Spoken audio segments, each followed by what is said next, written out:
So good evening, everyone. It's great to see everyone here on such a beautiful night. You've got the $1 million view from Georgetown. I just want to thank everyone, including myself, for my job interview here. We always ended up here, so you're feeling the deal. So I want to welcome you to today's event to Georgetown University Library. My name is Keith Gorman. I'm the director of the Booth Family Center for Special Collections here in the library.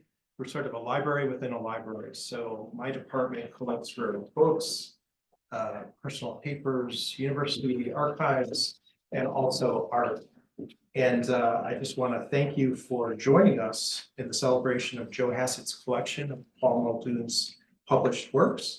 We're also here to celebrate the exhibition curated by a Georgetown graduate student, Chris Kenny, who's worked very closely with the Muldoon materials. Today's celebration of the Muldoon collection is really the culmination of 3 years of conversations, planning, and research. It's a great example, actually, of collaboration between a donor, a faculty member, the graduate student, a research library, and a handful of professional curators. If you recall, 3 years ago, we were in the midst of a pandemic, and I received an email from Professor Colin Parsons talking about that there was a friend and a supporter of Georgetown, and he had this collection of Paul Muldoon's published works, and was sort of curious about if Georgetown had any interest in it. And my immediate response was, yes, of course. And normally, pre-COVID times, we would schedule a meeting to be maybe in person, go on site, take a look at the titles. But with COVID, it was all virtual. So we did a lot of it through email and through Zoom conversations. But I would say immediately, Joe's energy, excitement broke through that virtual experience of Zoom, which is going to be very, both sometimes intimate, but slightly detached. And it was very clear to me that he had a very deep interest in what was happening at Georgetown.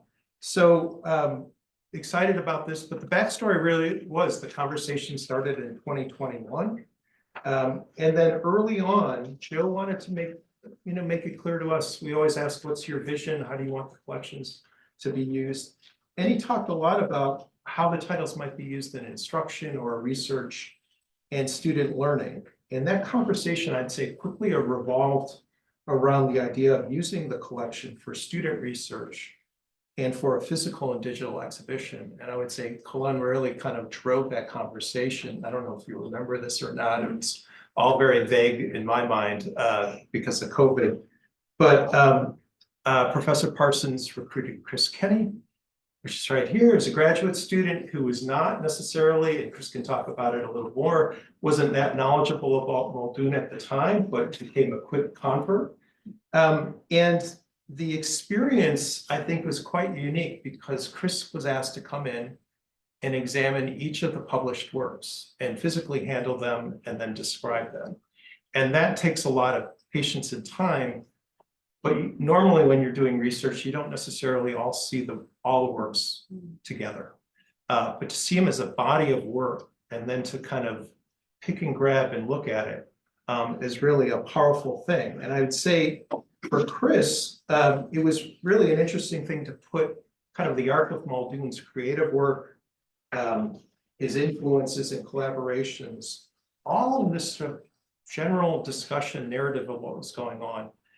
But he also really pulled on using the books, looking at publishing history too. And that doesn't always come through sometimes in academic work. And it was really, I think, really important for Chris to see that brought together. So Chris became a fixture in once we reopened for COVID, Chris became a fixture in the reading room. He got his own book cart. This is a rare thing. All the Muldoon books had been cataloged and they were in a book cart. And so when Chris came in, the book cart got rolled out. So no one really, there wasn't a lot of exchange. We just sort of saw Chris and we rolled the book cart out. But I would say the conversation was ongoing, certainly with faculty members who are his mentors, but also with the archivists and the special collections librarians in Booth. Everyone was really curious about what he was doing, what he was thinking about, and would say, oh, I see this really cool thing. You got to take a look at it. people would ask him. But I would say it's a unique research opportunity to set him really on a new path in his own research and scholarship. Muldoon became the focus of his thesis. He didn't know that at the time. I guess there were plans for that, and that kind of happened.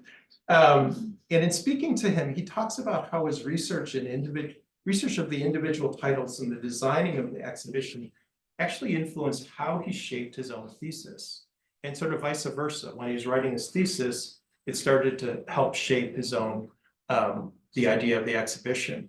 I think the jump I saw with Chris was when he started to talk about the exhibition as a visual narrative as well. So there were themes going throughout for sure, but just how you set it up and display that. And a lot of people talk to him about exhibition work and what you put in and what you don't put in.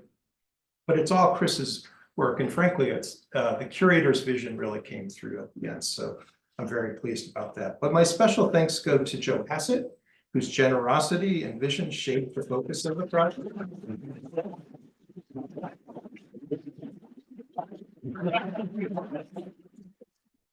I also want to thank Professor Colleen Parsons and the Global Irish Studies Program for their efforts to translate the vision that Joe had into a successful research project and exhibition. So thank you very much. Congratulations to everyone who is involved, from Chris to Joe to Colleen to Jay, who's a curator of rare books, and to some of our other colleagues along the way. It's really quite a collaboration and just a really fine testament to a student's research and a curated exhibit.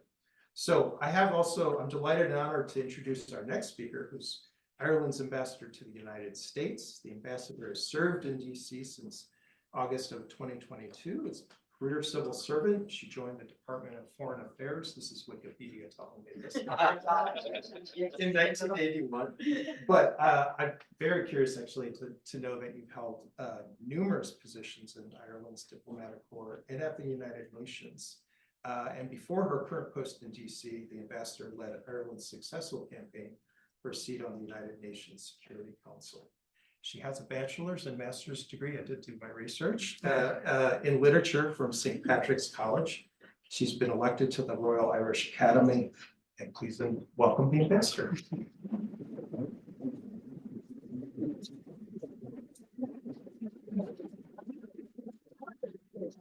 Thanks so much indeed, Keith. It's a genuine, sincere pleasure to be here with you all this evening, and particularly, I have to say at the start, with our dear friend Joe. I'll come back to talk a little while about you, Joe. I've just had a tour of the exhibition.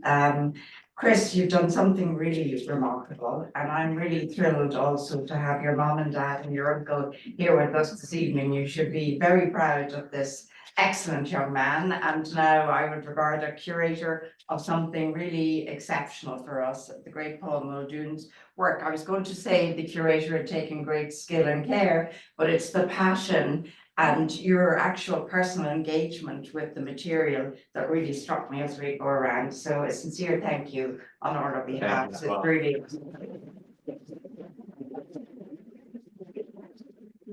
when we get part of what you did and the way you present the work to us, even though it's in a very, what should be a quiet library, we were giggling as we went through it. And I think that's because you bring through the energy, the wit, the playfulness of Paul, but also, of course, we get a feel for the anger that jumps out from time to time in Paul's work. And of course, Paul is, and we talked about this, internationally renowned, has lived in the United States for a long time, has had a lot of his life here. There's a great sense of that fusion that went with what we believe are, the Irishness of Paul Muldoon. And certainly that Irishness is a very particular contextual one.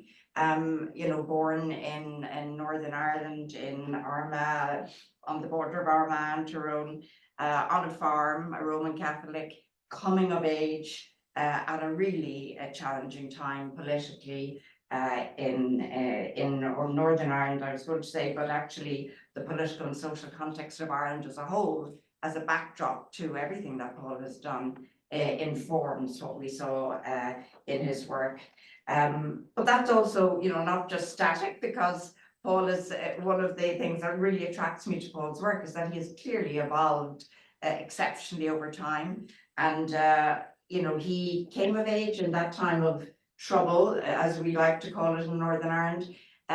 But now 25 years later, just last year, we saw him come very generously for the Irish government to rap on the stage of the Kennedy Centre in a really exceptional way. And for me, that whole other side of Paul comes through as well, that he loves to engage with other art forms, whether it's on the page or the rhythms and the sounds. We were saying, Joe, how listening to Paul recite is such an exceptional gift and pleasure in its own right. There's something about the rhythm and the sound that is quintessentially of Paul and his work. And you've managed to bring that out in the exhibition. So we're proud that he's a very 21st century Irish artist, and doubly proud that it's now exhibited here. And I plan to come back to have another look. I'd also like to say that we are delighted that it's the Booth Family Centre for special collections. That means that a lot of people will have access to see Paul's work, and I know he'll want to get here himself at some stage to see it. It's a beautiful space. Keith, I want to say a big thank you to you and your colleagues, to the Dean of the Library, Harriet Hamasi, for giving us such a thriving space. And I'd love one of those book carts if that.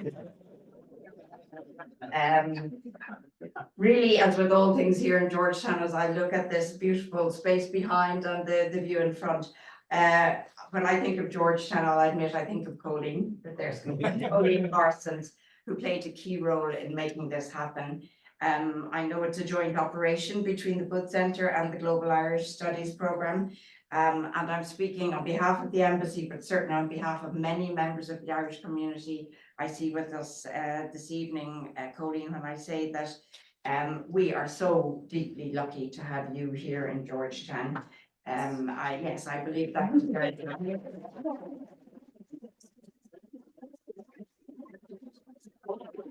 You were at the helm of a truly excellent Global Irish Studies programme. I speak with some authority now, because I travel these programmes, but in this such a prestigious institution, and with such quality, and looking at what we just saw this evening, Prime Exhibit A is here in the room with us, I think, when we see the kind of work that you can inspire. So we're really grateful for your leadership, but also, I'll say, both personally and professionally, for your friendship. That's really very important to us. And then I know this is the Joseph Hassett, Joseph M. Hassett. What's the M for Joe? Mark. Mark, okay. So the Joseph Mark Hassett collection, the inestimable Joseph Hassett. It's very hard, Joe, to in any way capture the lifelong commitment and dedication you have had to Ireland, as a friend of Ireland, to its literature, to our literature, and your passion and devotion, above all, your generosity, is not just beneficial to this exhibit, but we know what that looks like over a very long time, and we are deeply, deeply grateful for it. Your own work, your own excellent writing on Yeats and Joyce, of course, as well as your philanthropic support, are deeply, deeply emblematic, really, of your championing of Irish arts. And I was thrilled that finally, you were recognised for that this year with a Presidential Distinguished Medal Awards. We call it the Presidential Distinguished Service Award from President Higgins. And I know that that was a special evening for you, Carol, and the entire family. So I'll conclude now by turning to the other Geraldine. I don't think I've ever said that before. It's remarkable that there are two of us in the room. Professor Geraldine Higgins, Director of the Irish Studies Programme at Emory University. I know that you have done exceptional work, Geraldine, over time, both on promoting Irish literature, well, on Irish literature, history and poetry, but also you have been a curator yourself. So your admiration for the work outside reflected in your own excellent work. I gather there was an excellent exhibition of Seamus Heaney, Listen Now Again, which I'm not sure that I will get to see, but it was at the Bank of Ireland in College Green in Dublin. So it's great that you joined us this evening, Geraldine. It's a pleasure to meet you. And before we hear from Professor Higgins, I think I'm going to turn to the inestimable Joe.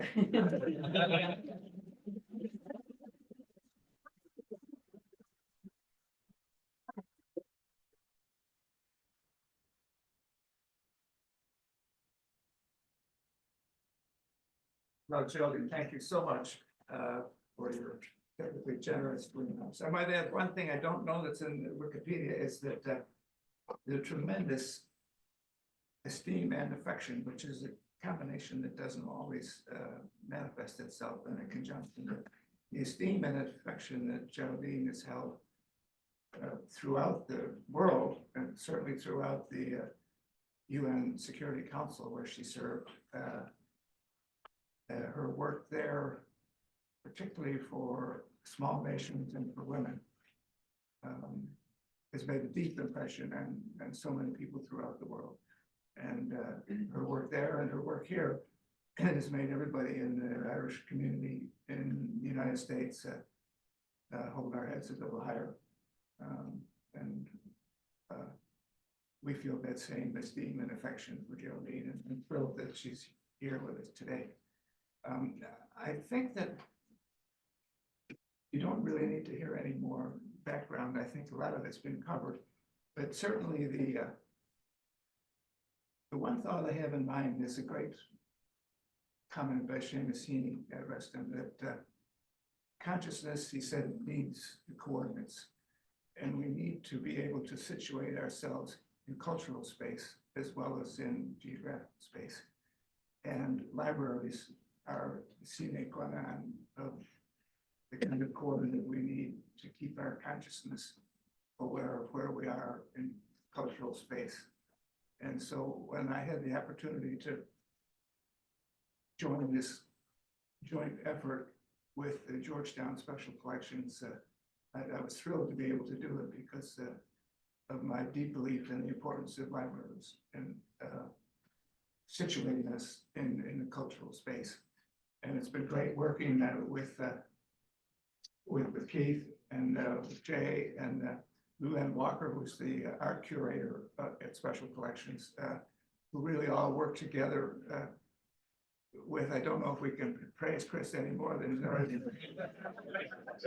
He certainly deserves it. The one thing goes through my mind is that Alan Gilson came down in connection with his documentary about Paul. And he wanted to go over and see the exhibit, and he wrote to me afterward, and he said that he never before had a sense for the magnificence of Paul's work as a whole until he saw it visually laid out by Chris and with the narrative that Chris created. So the whole experience of working with the Colleen, of course, is the head of the Global Irish Studies at Georgetown, and all the people at the library. It's been a wonderful experience, and it's a model, really, the involvement of faculty and students in the community and our ambassador into one cohesive unit is really gives us coordinate for where we are in cultural space. So thank you all for everything you've done, and it just occurs to me because Geraldine was kind enough to ask me what the M stood for, which is Mark.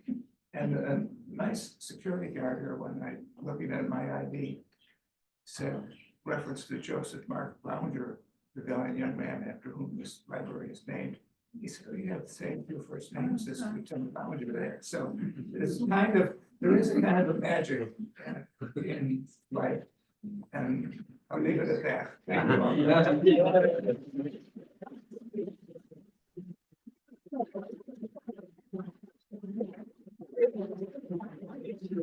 I just have to say that we're very lucky. It's part of the whole thing to have Geraldine. There's nobody would be better to pull this together.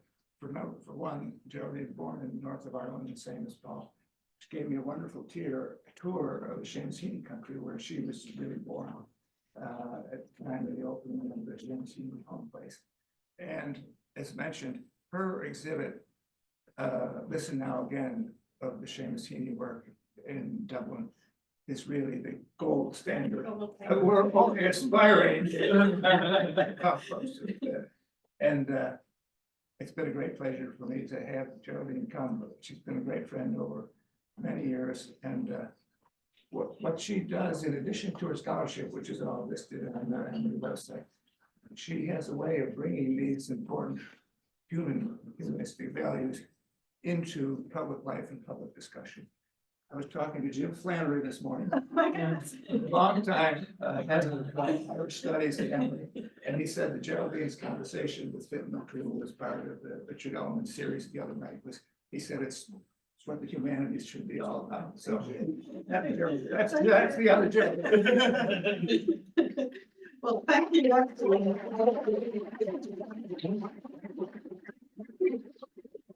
Thank you so much, Joe, and to all of you. It's such a pleasure to be looking at the $1 Million View, which I've never seen before from here, and to be in the presence of so many distinguished hibernophiles and Muldoon stands or Muldooniacs. And there may be no such book as How It Happened Here, but under the expert leadership of Colleen Parsons, so much has happened here at the Global Institute of Irish Studies to resituate, recognise and revel in Irish literature, history and culture.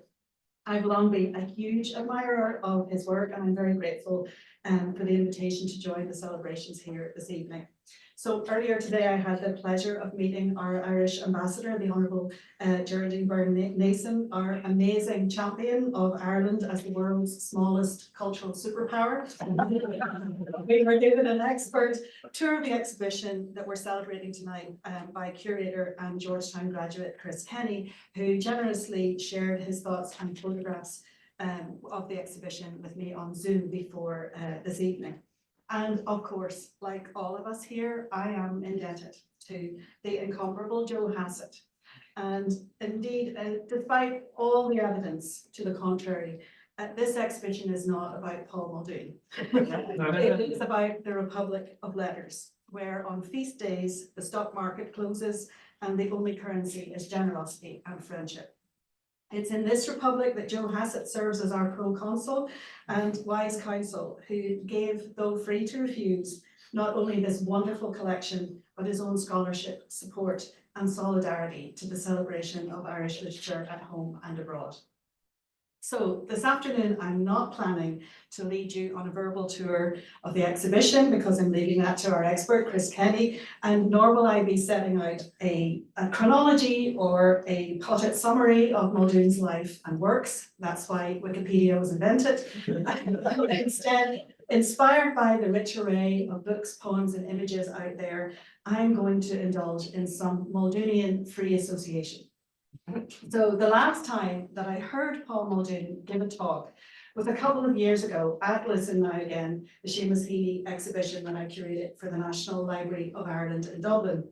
And the title of his lecture was, "This was Mr. Heaney's Room, the Influence of Anxiety." And as ever, it was a fascinating tour de force, moving lightly across the ground of his long, poetic and personal relationship with Heaney, and putting to rest some of the wilder theories about their so-called rivalry.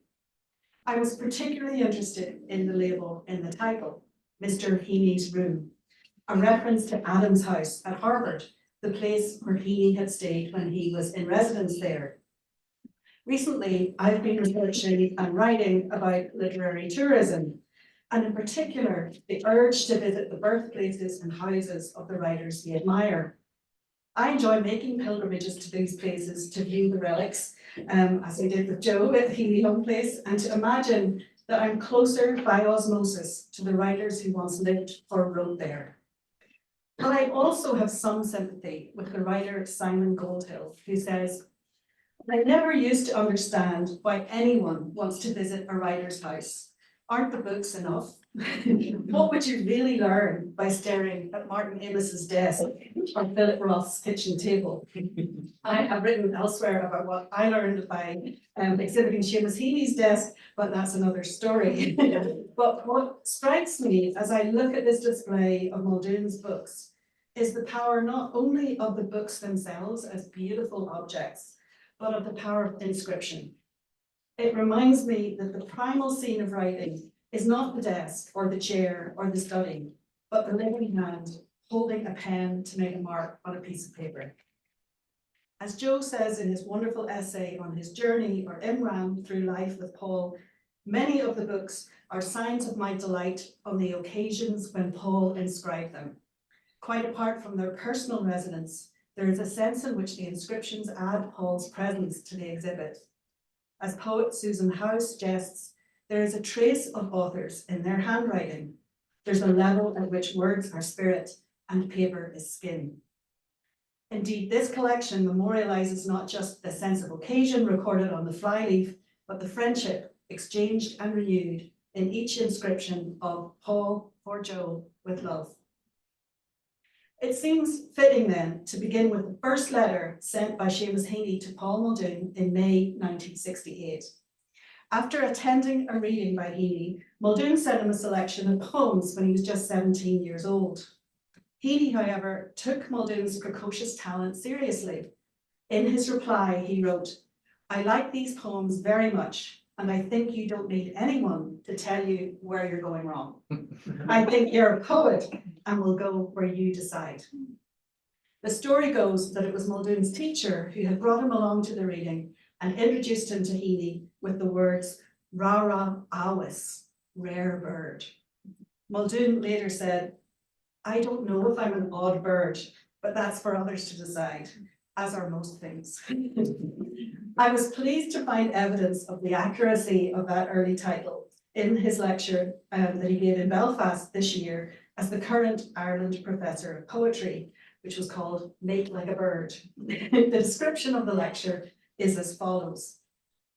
Make Like a Bird will be a musing by Professor Paul Muldoon upon various topics, including, but not restricted to, Michael Longley, the Royston Crow, galoshes, Elaine the Quillenon, the Voyage of Muldoon, the Kecht, the Cupbearer, incest, and the Popish Plot. Sign me up. I can only imagine the bemusement of the organisers, not to mention the poster designers and publicity queens as they discussed how to advertise this event. Wisely, Chris Kenny has chosen one bird. In fact, the hardest working bird in Irish poetry, the blackbird, as the visual symbol of this exhibition. This blackbird is one of the many birds who tweet, warble, warn, and sing throughout Muldoon's poetry. Their nests intricately woven by the flotsam and jetsam of his elusive wordplay. Encouraging us to look up at the sky, the first poem in his first Faber volume, New Weather, in 1973, begins, "In the way that the most of the wind happens where there are trees, most of the world is centered about ourselves." But Muldoon's world is centered not on himself, but the place where he was born, a townland in County Armagh called the Moy, or what he jokingly calls Shea Moy. When we look for the volume New Weather, in the opening case of the exhibition, we find a rare first edition that was mistakenly printed by Faber, all in italics. We might say that critics have been reading Muldoon in italics ever since. We think of italics as a typographical way of signaling, take it all with a pinch of salt. He's described as a trickster, an illusionist, a conjurer, a jester, and a Joycean mocker of academic endeavours. Kieran Quinlan advises, if you like the meta intertextual thing with an Irish twist, Muldoon is your man. If not, not. And it was the late, great Helen Vendler who compared Paul Muldoon's poems to donuts in that they have holes where the feelings should be. She changed her mind after reading Horse Latitudes, saying he has been able, in his finely maintained tightrope act, to bear aloft both grief and playfulness. Or as Michael Longley said, for me, Finnegan's Wake is a wonderful waste of time, laying a paper trail for the academics. Sometimes I wonder if that's what Paul is up to, but I say to him, I like writing wee poems that move people. And Paul says, believe it or not, I do too.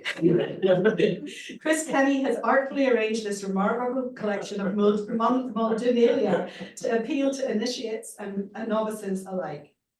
One of the most important lessons I learned in curating the Healy exhibition in Dublin was that unlike most academics, normal people don't want to look at hundreds of pages of drafts and manuscripts. My friend, who's a management consultant, describes academics as people who boil the ocean to make a cup of tea.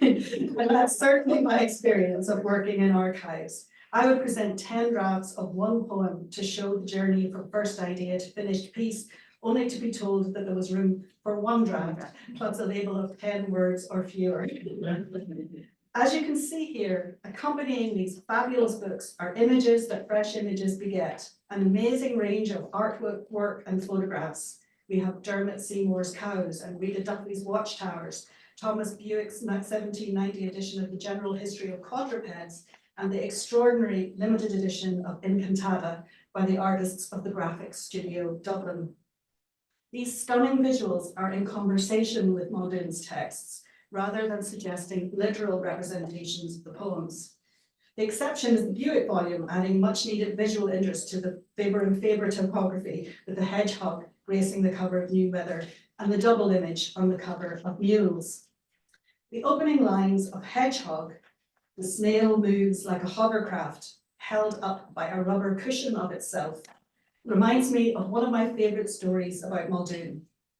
He was asked to judge a poetry competition in Northern Ireland for school children up to the age of 18, and he chose as the winner a poem that reads in its entirety, "The tortoise goes movie, movie." Many teachers were furious that Muldoon had awarded to an unsophisticated one-line poem and pointed out that there was no such word as movie. Well, there is now, replied Muldoon. In his essay, The Point of Poetry, he went on to say that it's the 9-year-old's wide-eyed, uninhibited vision of the tortoise that the 19 or 90-year-old poet is trying to recapture.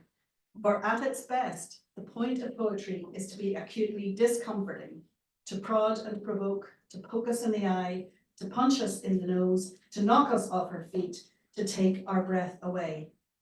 This is a defensive poetry that Muldoon's critics and fans can all get behind. A riposte to the speaker in Lunch with Pancho Villa, who declares, "Look, son, just look around you. People are getting themselves killed left, right, and centre, while you do what? Right rondo? There's more to living in this country than stars and horses, pigs and trees, not that you'd guess it from your poems. Do you never listen to the news?" In fact, Muldoon is tuned into the news as broadcast on different frequencies from many locations. As someone who came of age as a poet during the Troubles, its first 4 Irish volumes are immersed in the unpredictable terrors of that time, from memories of the bee specials interrupting the pleasure of a family outing to see the Ballygolly roundabout in The Sightseers, to the bomb alert sounding in A Trifle, to the explosive 5-line poem, Ireland. The Volkswagen parked in the gap, but gently taking over. You wonder if it's lovers and not men hurrying back across 2 fields and a river. Displayed alongside the disturbing photographs of Gilles Perez, these poems push at the borders of the imagination and the boundaries of poetic form. Muldoon refuses to be pigeonholed or pinned down, like the schoolboy in his poem Twice, who takes advantage of the leisurely pan of the camera used by the school photographer. He appears grinning from both ends of the picture. The poem ends by pondering, 2 places at once, was it? Or 1 place twice? The 2 places at once, Ireland and America, are interwoven in Muldoon's work to create a unique poetic DNA. He is a migratory bird, not, as Seamus Dean claimed, in exile at Princeton, but as he protests, this term is not appropriate of me, certainly not of anyone who, with Louisa May Walcott, is free to buy a ticket to his Emerald Isle of choice. To Dean, I say, I'm not in exile, though I can't deny that I've been twice in Pidna. More than any other contemporary poet, Muldoon proves that the Irish are no longer immigrants. We are commuters, free, as he says, to buy a ticket to our Emerald Isle of choice. His move to America in 1987 frequently doubles back to Ireland with an ironic bird's eye view. But he also lays claim to a transnational perspective, and a transtextual experimental style. The American Muldoon is fully on display here, from the tongue-in-cheek utopian society in Madoc and Mystery to the Pulitzer Prize-winning Boy Sand and Gravel, establishing him as an American poet. Expansionist in form and genre, if not in politics, Muldoon embraces the vast possibilities of his new location, with ever-lengthening poems, ever-increasing allusions, and ever-inventive rhyme schemes.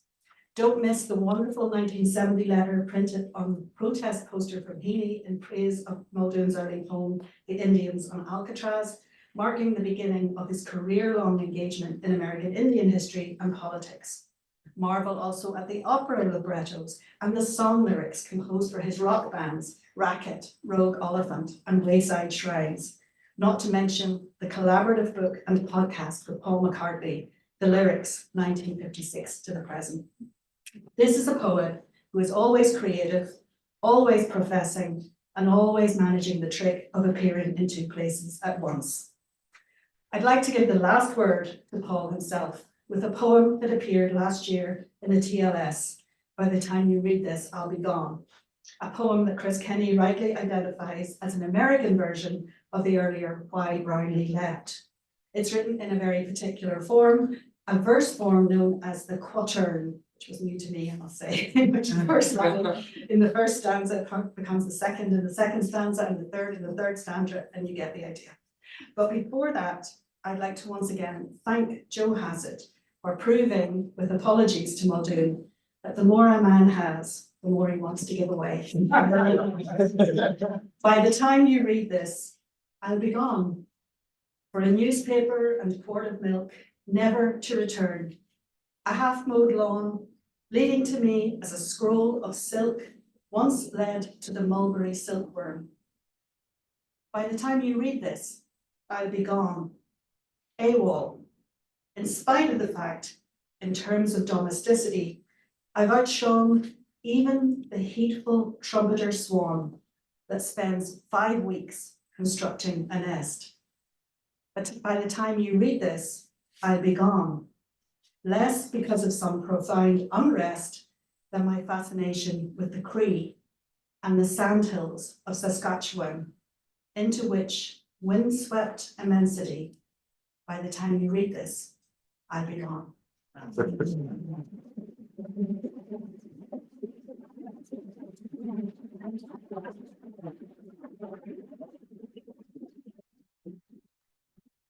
Geraldine, I have a complaint to make.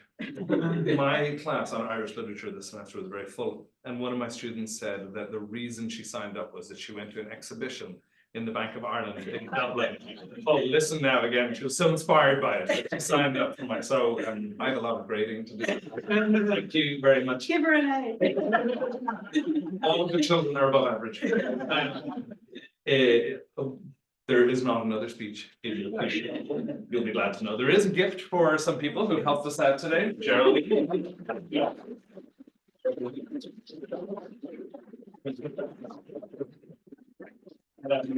I'll tell you what then, because it's bringing colds to Newcastle. Joe, you're going to curse me. It is a signed edition of Paul Muldoon's latest book. I'm very sorry about that. The star of this evening is the exhibition and the books. So we would like to invite you to spend some time with those books. And at about 6:30, Chris, maybe? Chris, you've heard a lot about him. You haven't heard anything from him yet.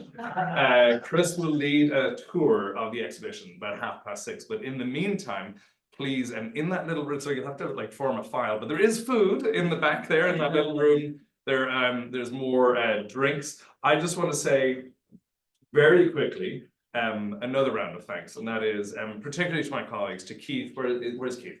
To Keith, to Jay, to Lulen, to everybody here in the library, and to the Dean of the Library, Harry Tomasi, for taking on this project and for doing so much work. A lot of the work was done by Chris, but Chris needed a lot of help because putting something in the library takes resources, takes time, takes expertise. And so the team of Keith and Jay and Lulen have just been really helpful for Chris. And obviously, The real dream team is Joe and Chris together, who worked so long and so hard on this exhibition. Not just on the exhibition, but also on Chris's work. It's been a pleasure to be part of these conversations. One last thing. Paul was not able to come here today, but Joe, I think you asked him to come and he said he couldn't come and you asked him for something in return. And he wrote a poem, especially for us at Georgetown and for this exhibition. And Joe and Chris and I this is what we do now in modern poetry criticism. We were up late one night texting each other about this poem. It's extraordinary. Enjoy it, listen to the rhymes, listen to the internal sort of echoes across the poem, listen to the way that it sort of creates meaning and shoots it in different directions. It's a beautiful poem, and you are seeing it first. Has not been released before this. So please enjoy the exhibition, enjoy some food, some drink, and thank you to everybody. Yeah. Oh, wait. No, you're out. No. I just want to say for Paul, he dearly wanted to come. He heard from Ellen Gilson and how amazing it was. He wanted to come, but he's got so many commitments. He wasn't able to commit to this particular time. But Jean Corlitz, his wife, is going to come down on May 7th and wants to head the tour. So we do have greetings from him. If you could please allow me to say, I want to thank you on behalf of my parents who endowed this room, Rita and Matthew Murray, this beautiful $1 million view. And I want to say that because my father's mother was born in Brandon Bay, and his father was born in County Cavan. And they came to New York as immigrants. And my grandfather died when he was 9 years old from the epidemic then. And my grandmother was a maid for the Catholic Church at Holy Name Church on 98th Street in the West Side, but she was a maid for Monsignor there. And she had 5 children. She was a widow. And to think that now she would be so proud, and my grandfather, that we are here in Georgetown and that her son, Matthew Murray, and I have 5 brothers who graduated from Georgetown, including myself. And our names are on that plaque. But I'm going to tell my family how proud they'll be, how proud my grandparents would be, my parents, to have Irish studies here and to have this develop here. And Ambassador, thank you. And it's remarkable. So Chris Murray, class of '69, the college. I took Chris, I'm a curator at Govinda Gallery for 35 years around the corner. Now I'm curating for museums. But I want to thank everybody even coming. For me, the thought, it's almost a bit overwhelming to think of my grandmother, who was a maid and a widow with 5 children, that now here we are, and that her son was able to endow this $1 million view. So thank you for everything you've all done.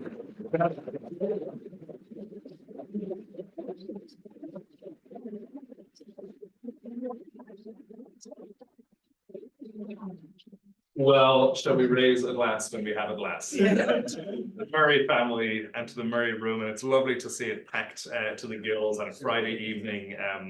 It's a mess out there on the front lawn, but here we're talking about poetry. Thanks, everybody, and we'll call you to order when Chris is going to give a tour. But please enjoy the exhibition, have a drink. It's a pleasure to have you here. Thanks so much.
I